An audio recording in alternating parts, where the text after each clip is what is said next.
I was the second one in my family to get kicked out at the very start. I spent nights on the streets.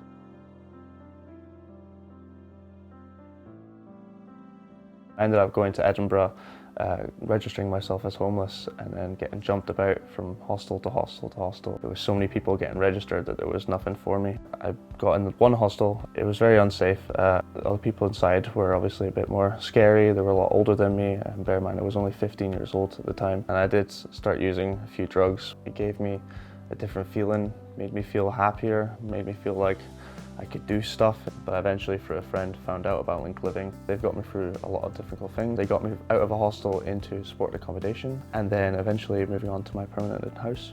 We spoke about the drug intake and what we could do to fix those things. They were aware of the stuff and they put me forward for drug counselling and other supports and groups and stuff like that. They can help with paperwork, help me set up benefits, help me learn how to cook, doing cooking classes, learn how to maintain a property, washing, all these different things. All the staff at Link Living have been wonderful. They've all been so kind, so happy, so helpful.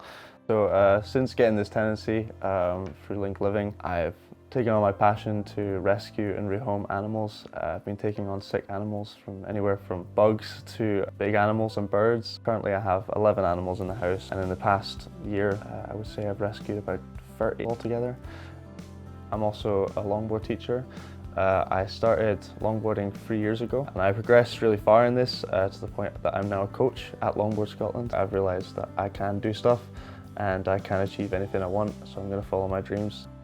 I think about 3 years ago, I would say I was in a very bad part in my life, struggling with a lot of mental health issues, struggling with a lot of drug misuse, and just not really knowing where I sit in life compared to now where I've got my own home, I've got my mental health sorted out, and I wouldn't have been without Link Living that I'd been at this point where I can finally say that I'm happy with the person that I am and that I've become.